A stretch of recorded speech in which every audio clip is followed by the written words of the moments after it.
Hello दोस्तों, मैं धीरेन स्वागत करता हूं आपका एग्ज़ाम स्टडी विद संगीता में। दोस्तों, आज के इस वीडियो में हम कवर करेंगे रेलवे ग्रुप डी परीक्षा 2021 के लिए मैथ के कुछ मोस्ट इम्पॉर्टेंट क्वेश्चन को।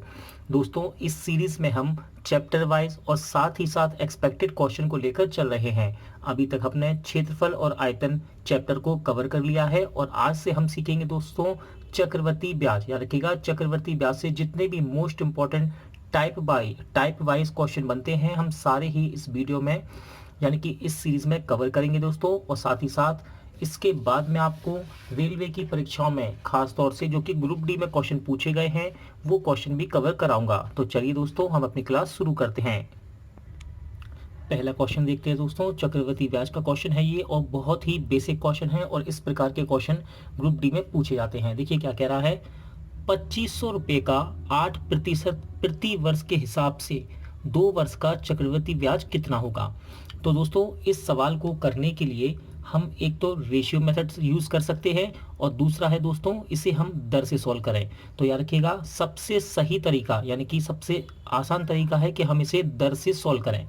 देखिए दोस्तों, यहाँ पर आपको मूलधन कितना दे रखा है, 2500 रुपये। 2500 रुपये है आपका मूलधन और दर कितनी है दोस्तों, 8%। और समय कितना दे रखा है, 2 साल। और आपसे निकालने को क्या कह रहा है, चक्रवर्ती ब्याज। तो देखिए दोस्तों, हम इसे सॉल्व करेंगे दर से। यहाँ पर दर कितनी दे रखी है, 8%। दोस्तों, हम 8% को कितना लिख सकते हैं, हम 8% को लिख सकते हैं 2/25। अब आप कहेंगे ये कैसे हुआ, तो देखिए ज़रा, 8%, जब हम प्रतिशत को हटाते हैं तो नीचे क्या आता है, 100। काट सकते हैं इसे, देखिए 4 दूनी 8 और 4 के पारे से 25 बार, यानी कि 2/25 हम इसे लिख सकते हैं। ठीक है, यहाँ तक क्लियर है। आगे देखते हैं, ये जो हर में संख्या लिखी हुई है दोस्तों, हर में हर वाली संख्या को हम मानेंगे दोस्तों क्या, मूलधन। ठीक है ना, हर वाली संख्या को क्या मानेंगे, मूलधन। और ऊपर वाली संख्या क्या है दोस्तों, ब्याज है। याद रखिएगा, आप ऐसा कह सकते हैं कि 25 रुपये पर कितना ब्याज मिल रहा है, 2 रुपये। 25 रुपये पर कितना ब्याज मिल रहा है, 2 रुपये। तो नीचे वाली को मानेंगे दोस्तों मूलधन और ऊपर वाली को ब्याज। तो याद रखिएगा, जब हम मूलधन को ब्याज में जोड़ेंगे, क्या मूलधन को जब हम ब्याज में जोड़ेंगे तो ये क्या बन जाएगा, अमाउंट, टोटल अमाउंट, यानी कि मिश्र धन बन जाएगा। क्या बन जाएगा, मिश्र धन। याद रखिएगा, मिश्र धन। जब हम मूलधन को ब्याज में जोड़ेंगे क्या बनेगा, मिश्र धन। तो आपके पास देखिए, आप इसे रेशियो में लिख सकते हैं, मूलधन अनुपात में मिश्र धन। मूलधन कितना है, 25 और मिश्र धन कितना है, 25 और 2 27। अब देखिए यहाँ पर समय कितना दे रखा है आपको, समय आपको दे रखा है 2 वर्ष। तो यहाँ पर आप पावर लगा दीजिए 2। ठीक है, तो देखिए 25 का स्क्वायर कितना होता है, 625। और 27 का स्क्वायर कितना होता है दोस्तों, 729। अब हम इसको सॉल्व कर रहे हैं अनुपात लगाकर। ठीक है ना, अनुपात लगाकर सॉल्व कर रहे हैं तो सबसे अच्छा तरीका है, सबसे आसान, कि आप इसमें एक्स और लगा लीजिए। देखिए अभी एक्स लगाने से क्या होगा, और मैं एक्स लगा के भी करूँगा और बिना एक्स के भी करके आपको दिखाऊंगा। देखिए एक्स लगा दिया मैंने, तो देखिए यहाँ पर मूलधन कितना हो गया दोस्तों, मूलधन कितना हो गया, 625x। कितना हो गया मूलधन, 625x। और यहाँ आपको मूलधन कितना दे रखा है, 2500। तो इस मूलधन को हम इसके बराबर कर सकते हैं, हाँ कर सकते हैं। देखिए करते हैं, 625x बराबर 2500। काट के देखते हैं, देखिए 25 के पारे से 25 बार और 25 के पारे से 100 बार। 25 के पारे से 100 कट जाएगा 4 बार, यानी कि x की वैल्यू कितनी आ गई, 4। आपसे यहाँ पर क्या पूछ रहा है, चक्रवर्ती ब्याज निकालिए। तो देखिए ये है मिश्र धन और ये है मूलधन। जब हम मिश्र धन में से मूलधन को घटाएंगे, क्या कहा मैंने, मिश्र धन में से मूलधन को घटाएंगे तो क्या निकलेगा, चक्रवर्ती ब्याज। जब हम मिश्र धन में से मूलधन को घटाएंगे क्या निकलेगा, चक्रवर्ती ब्याज। तो देखिए CI कितना आ जाएगा दोस्तों, घटाइए इसको, 9 में से 5 गए 4, 0 1, यानी कि 104। और साथ में क्या है, x।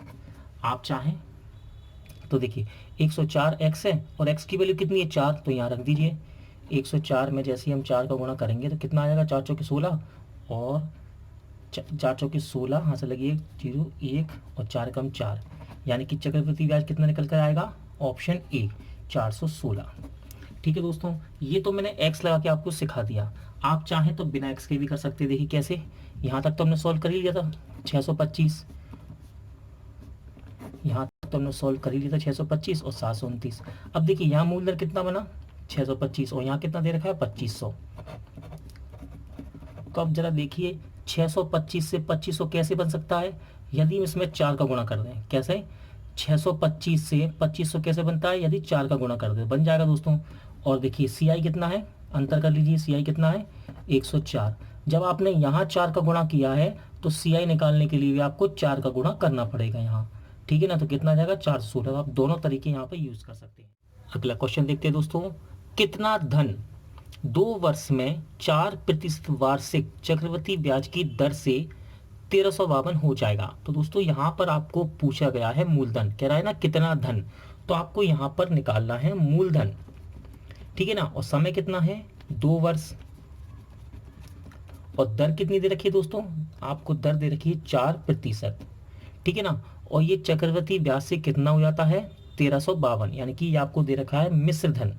क्या दे रखा है मिश्र धन, कितना 1352। तो मैंने आपको क्या सिखाया कि हम इसको करेंगे दोस्तों एग्जाम में यदि आता है तो परसेंट विधि से। देखिए दर से, यानी कि दर से, दर कितनी है दोस्तों 4%। आप 4% को कितना लिख सकते हैं, इसे लिख सकते हैं आप 1/25। कैसे लिखेंगे, देखिए 4%, अगर परसेंट को हम हटाएं तो नीचे क्या आएगा दोस्तों 100, और 4 के पास कितनी बार कटता है ये 25 बार, तो यानी कि इसको हम लिख सकते हैं 1/25। यहाँ तक क्लियर है, आगे देखते हैं। ये दोस्तों हर को हम मानेंगे मूलधन, ठीक है ना, हर को हम मानेंगे मूलधन।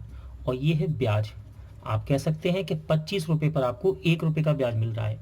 तो जब मूलधन को हम ब्याज में जोड़ेंगे, मूलधन को जब ब्याज में जोड़ेंगे तो क्या बन जाएगा, मिश्रधन बन जाएगा, ठीक है ना। तो मिश्रधन कितना हो जाएगा 25 और 26। तो आपने रेशियो बना लिया मूलधन और मिश्रधन का, ठीक है ना। अमाउंट टोटल कितना है, मूलधन 25 और मिश्रधन कितना 25 और 1 26। अब देखिए यहाँ पर समय कितना दे रखा है 2 वर्ष, यानी कि आप पावर लगा देंगे 2, ठीक है। अब देखिए आगे सॉल्व करते हैं। 25 का स्क्वायर कितना 625 और 26 का कितना दोस्तों 676, ठीक है ना। अब इसे सॉल्व करने के लिए और आसान तरीके से समझने के लिए देखिए हम इसे रेशियो में बना लिया ना, तो हम इसमें x भी लगा देंगे, देखिए जिससे आपको समझाने में मुझे आसानी हो। देखिए x लगा दिया हमने। देखिए यहाँ पे आपको कुछ ना कुछ तो हिंट वो दे रहा है। देखिए क्या दे रहा है, मिश्रधन दिया उसने यहाँ पर टोटल कितना 1352, और यहाँ मिश्रधन कितना है दोस्तों 676। तो इस मिश्रधन को आप देखिए, इस मिश्रधन को आप इसके बराबर कर दीजिए। देखिए कैसे करेंगे, 676x बराबर 1352 कट जाएगा। हाँ दोस्तों क्लियर दिख रहा है। देखिए लास्ट वाली संख्या से हम अंदाजा लगा सकते हैं, दो के अगर दो का इसमें गुणा करें तो 2 6 12, तो इसका मतलब ये 2 से कट रहा है, ठीक है ना। तो ये 2 से कट जाएगा, तो x का मान कितना आएगा दोस्तों 2। यहाँ तक हमने सवाल कर लिया, x का मान 2 निकाल लिया। अब उसने क्या पूछा आपसे, कितना धन, यानी कि मूलधन पूछ रहा है। और मूलधन कितना दे रखा है दोस्तों आपको 625। तो देखिए 625x, ठीक है ना। x की वैल्यू कितनी 2, यहाँ रख दीजिए, गुणा कीजिए। 600 को यदि दोगुना करेंगे तो 1200 होगा, 25 दूनी 50, यानी कि 1250 का राइट आंसर रहेगा ऑप्शन बी। ठीक तरीका मैंने आपको सिखा दिया। और अगर आप चाहें तो विदाउट एक्स, बिना एक्स के भी आप इसे कर सकते हैं। कैसे, इससे पहले मैंने आपको सिखाया था। 625 676 ऐसे लिख लीजिए, ठीक है ना। अब देखिए ये क्या है, मिश्रधन और ये मूलधन। मिश्रधन कितना हो रहा है, मिश्रधन हो रहा है दोस्तों 676 से कितना 1352। तो कैसे हो रहा होगा, 2 के गुणे से। लेकिन दोस्तों याद रखिएगा ये संख्याएं ईजी हैं, सरल हैं संख्याएं, इसलिए आप अंदाजा लगा सकते हैं 2 से। या हो सकता है या एग्जाम में कुछ ऐसी संख्या दे दे और वहाँ समय ना हो, तो आप कैसे अंदाजा लगाएंगे कि 2 से गुणा हो रहा है कि 4 से गुणा हो रहा है। इसलिए सबसे अच्छा मेथड है दोस्तों, आप इसमें एक्स लगा के इसे सवाल को आगे बढ़ाइए, ठीक है ना। तो इसका राइट आंसर रहेगा 1250, यानी कि ऑप्शन बी। अगला क्वेश्चन कर लेते हैं। ये सवाल दोस्तों आपके लिए एक्सपेक्टेड भी रहेगा और मैंने इसलिए लिया है जिससे कि आपको इस प्रकार के क्वेश्चन की प्रैक्टिस भी हो जाए। देखिए 8000 रुपये का 3 वर्ष का 5% वार्षिक चक्रवृद्धि ब्याज की दर से चक्रवृद्धि ब्याज क्या होगा। तो देखिए आपको मूलधन कितना दे रखा है 8000, समय कितना दे रखा है 3 वर्ष, और दर कितनी है दोस्तों 5%, और निकालना क्या है सी आई आपको फाइंड करना है। तो देखिए दर से सॉल्व करेंगे हम इसे। दर कितनी है 5%, कितना लिख सकते हैं इसे 1/20, ठीक है ना। कैसे, 5%, प्रतिशत हटाएंगे नीचे क्या आएगा 100, 5 दूनी यानी कि 1/20 हम इसे लिख सकते हैं। आगे बढ़ते हैं, क्या बताया मैंने आपको, जो हर में है उसे हम मानेंगे मूलधन और ऊपर वाला क्या हो जाता है ब्याज। 20 रुपये पर 1 रुपये का ब्याज मिल रहा है, ठीक है ना। और जब ब्याज को हम मूलधन में जोड़ेंगे तो क्या बनेगा मिश्र धन। तो आपको यहाँ दोनों का अनुपात पता पड़ गया। देखिए मूलधन और मिश्र धन, मूलधन कितना है 20 और मिश्र धन कितना आएगा 20 और 1 21। और समय दोस्तों आपको कितना दे रखा है यहाँ 3 वर्ष, तो हम यहाँ लगा देंगे पावर में 3। आगे बढ़ते हैं, 20 का क्यू कितना होगा दोस्तों 8000 और 21 का 9261, ठीक है ना। 21 का क्यू कितना था 9261, अनुपात में आ गए दोस्तों। अब हम यहाँ एक्स भी लगा सकते हैं, ठीक है ना। देखिए यहाँ मूलधन कितना बना 8000 एक्स और यहाँ कितना दे रखा है 8000, तो 8000 एक्स को हम 8000 के बराबर कर सकते हैं, तो ये कैंसिल हो जाएगा। तो एक्स की वैल्यू कितनी आ गई 1। आपसे क्या पूछ रहा है यहाँ चक्रवृद्धि ब्याज। तो दोस्तों जब मिश्र धन में से मूलधन को घटाएंगे, यानी कि मिश्र धन में से मूलधन को घटाएंगे तो क्या आएगा चक्रवृद्धि ब्याज। तो देखिए चक्रवृद्धि ब्याज कब आएगा जब मिश्र धन में से मूलधन को घटाते हैं, तो घटाइए इसको उसमें से, तो ये हो जाएगा आपका 1261 क्या एक्स, और एक्स की वैल्यू कितनी है 1, तो यहाँ रख दीजिए, कोई फर्क नहीं पड़ने वाला, 1 रखेंगे तो देखिए वही आंसर रहेगा 1261, यानी कि आपका राइट आंसर रहेगा ऑप्शन ए। अगला क्वेश्चन देख लेते हैं, मोस्ट इंपॉर्टेंट क्वेश्चन है दोस्तों। Question RRC Chennai Patna Hajipur group D 2014 में पूछा जा चुका है और मैंने यहाँ लिखा नहीं है दोस्तों, याद रखिएगा ये क्वेश्चन एनटीपीसी में भी कई बार पूछा गया मोस्ट इंपॉर्टेंट क्वेश्चन है। और ये क्वेश्चन है चुनाव और उम्मीदवार से और सबसे अच्छा क्वेश्चन है। देखिए क्या कह रहा है, 2 उम्मीदवारों के बीच हुए चुनाव में एक उम्मीदवार को कुल वैध यानी कि जो लीगल है जो सही वोट है, वैध वोटों का 55% प्राप्त करता है। 20% वोट अवैध हो गए, यानी कि ये वोट खराब, आप इसको खराब भी कह सकते हैं, 20% अवैध हो गए। यदि कुल वोटों की संख्या कितनी है 7500, तो दूसरे उम्मीदवार को प्राप्त वैध वोटों की संख्या क्या है। दोस्तों यहाँ आपसे पूछ रहा है वैध वोट, तो सबसे पहले हम निकालेंगे वैध वोट। देखिए 20% तो कैसे हैं अवैध हैं, देखिए अवैध वोट कितने हैं, यानी कि जो खराब होगा एक तरह से कि यहाँ आपके 20%, तो वैध वोट यानी कि जिन वोटों में वोटिंग हुई है वो होंगे वैध वोट लीगल, ठीक है ना, ये होगा इलीगल। तो वैध वोट यानी कि जो सही वोट है वो कितने हो गए, ये 20%, तो कितने बचेंगे सही 80%। अब देखिए कुल वोटों की संख्या कितनी रखी आपको 7500, यानी कि वोटिंग जो हुई है हमें वो निकालना है, ये तो कुल वोट है और कुल वोटों का 20% तो खराब है, हम पहले सही वोट निकालेंगे वैध वोट निकालेंगे। तो देखिए टोटल कितने हैं 7500, इसका निकाल लेंगे हम 80%। देखिए परसेंट हटाएंगे नीचे क्या आएगा 100, 1 0 से 1 0 कैंसिल, 1 0 से 1 0 गुणा करते हैं, देखो 0 तो ऐसे ही आ जाएगा, 8 पंजे 40 हद लगी 4, 8 सत्ते 56 और 4 60, यानी कि 6000 वोट आए हैं आपके वैध, जिसमें वोटिंग हुई है, चुनाव हुआ है, जहाँ चुनाव कितने वोट में हुआ है 6000 में, और टोटल कितने थे 7500, और इसका 20% तो खराब हो गया, तो सही कितने बचे 6000। आप 20% खराब थे तो सही कितने हैं 80%, तो हमने इसका 80% निकाल लिया, कितने आ गए 6000, इसमें वोटिंग हुई है। अब देखिए क्या कह रहा है, एक उम्मीदवार को कितने मिले कुल वोटों का, कुल वैध लिखा था ना, कुल वैध वोटों का 55% मिले हैं। यदि एक बंदे को 55% मिले हैं तो दूसरे को कितने मिले होंगे 45, और वही तो पूछ रहा है दूसरे उम्मीदवार को कितने वैध वोटों की संख्या बताइए। यदि एक को मिले हैं 55 तो दूसरे को कितने मिले होंगे 45, तो हम 6000 का निकाल देंगे 45%।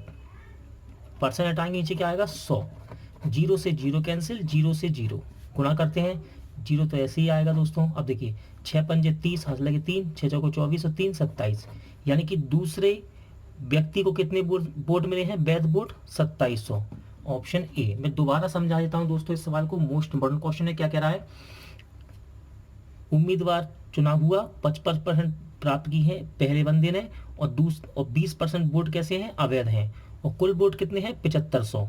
दूसरे उम्मीदवार को वो वोट बताने हैं जो कि वैध है, तो देखिए अवैध कितने हैं 20%, तो वैध वोट कितने होंगे 80%। टोटल थे 7500, टोटल वोट कितने थे 7500, हमने 7500 का निकाला 80%, ठीक है ना। परसेंट आया 100 लगा दिया, 0 से 0 कैंसिल हो गया, गुणा किया तो ये आ गए वैध वोट। वैध कितने वोट हैं 6000। अब उसने क्या कहा, उम्मीदवार को कुल वैध वोट का 55% मिला। तो एक व्यक्ति को 55% मिला है, तो दूसरे को कितना मिला होगा, 45। देखिए इनको जोड़ दिए तो 100% नहीं हो जाएगा। एक को मिला है 55%, तो दूसरे को कितना, 45। बस अब हमने 6000 का 45% निकाल दिया। वैध वोटों का यहाँ कह रहा है क्योंकि दूसरे उम्मीदवार को प्राप्त वैध वोटों की संख्या कितनी होगी, तो 6000 का 45% निकालें, कितना आएगा, 2700। अगला क्वेश्चन देख लेते हैं। इंपॉर्टेंट क्वेश्चन रहेगा दोस्तों, आरआरसी सिकंदराबाद ग्रुप डी में पूछा जा चुका है। क्वेश्चन क्या कह रहा है, एक संख्या का दूना। देखिए क्वेश्चन की लैंग्वेज इसी प्रकार है दोस्तों किताब में, इसलिए मैंने इसको ऐसे लिखा। देखिए एक संख्या का दूना, दूना का मतलब है दुगना, इसके आधे से 45 अधिक है तो वह संख्या कितनी होगी। तो देखिए मैंने संख्या मान ली x, कह रहा है एक संख्या यानी कि x, एक संख्या का दूना यानी कि दुगना, इसका दुगना कर दीजिए, दुगना हो गया दुगना। इसके आधे से, ये जो दुगना है इसके आधे से यानी संख्या के आधे से, संख्या के आधे से 45 अधिक है। ध्यान से सुनिएगा, एक संख्या का दुगना संख्या के आधे से 45 अधिक है। तो दोस्तों ये तो 45 अधिक है ही, ध्यान सुनिएगा, ये तो 45 अधिक है। बराबर करने के लिए, इन दोनों को बराबर करने के लिए हमें हमेशा अपोजिट वाले में जोड़ते हैं, याद रखिएगा इस बात को।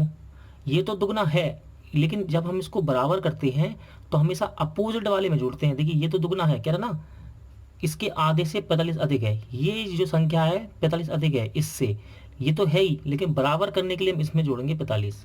और यदि आप इस प्रकार नहीं कर पाते हैं, भूल जाते हैं, तो याद रखिएगा जब भी अधिक या कम कहे एग्जाम में, क्या अधिक या कम कहे, तो हमेशा अंतर कर दीजिए। हमेशा अंतर कैसे करेंगे, अंतर कैसे करेंगे, बड़े में से छोटा घटा दीजिए, हो गया ना अंतर, बड़े में से छोटा घटा दीजिए, बड़े में से छोटा घटा दो। जब भी अधिक या कम की बात करें अंतर कर दो और बराबर में लिख दो जो भी संख्या दी हो। ऐसे भी कर सकते हैं और ऐसे भी।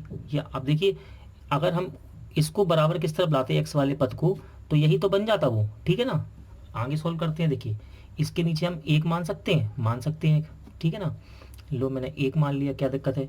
दो और एक कैल्सियम कितना आएगा, 2। अब एक का भाग देंगे हम 2 में, 1 दूनी 2, 2 बार कटा, 2 का इसमें गुणा कर देंगे, 2 दूनी 4, 4x माइनस 2 एकम 2, एक बार कट गया, 1 का इसमें गुणा कर देंगे, कितना आ जाएगा, x आ जाएगा 45। 4x में से x या कितना आया, 3x बटे 2, 45। 3x से 45 काट सकते हैं, हाँ 15 बार, 15 3 45।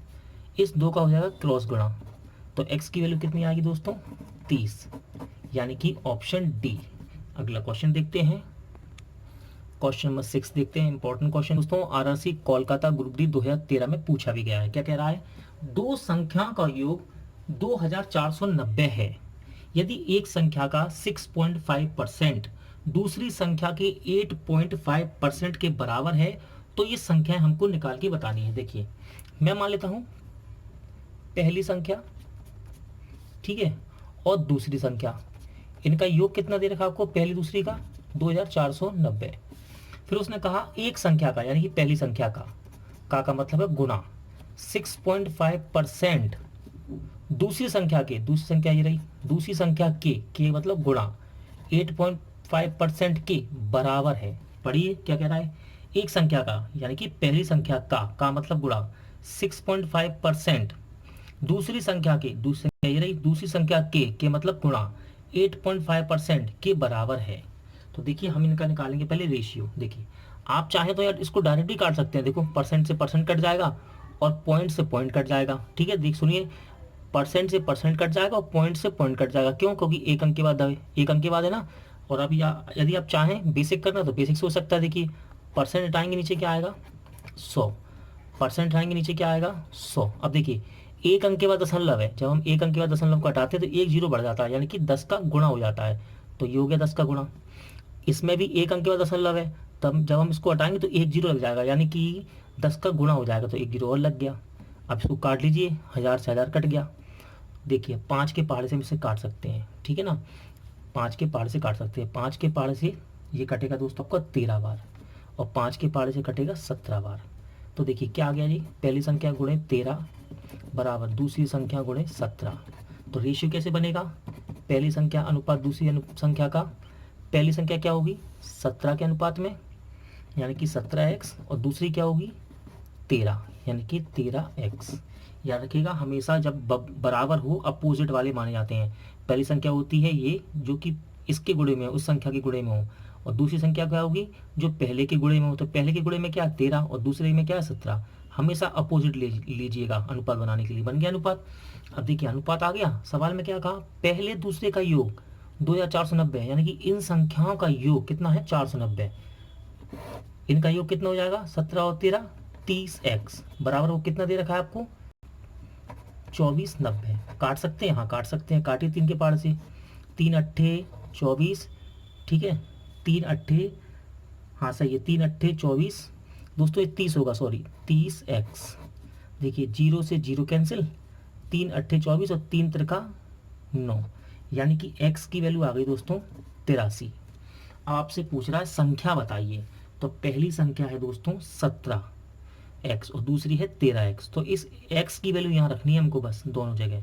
तो रखते हैं, देखिए x की वैल्यू यहाँ रख दीजिए, 83 गुणे 17 कर दीजिए, और दूसरी संख्या क्या आएगी 83 गुणे कितनी 13। x की वैल्यू दोनों में रख दीजिए, दोनों संख्याओं में। देखिए 17 तिया 51, हासिल लगी दोस्तों 5, और 17 अट्ठे 136 और 5 जोड़ेंगे तो कितना हो जाएगा 141।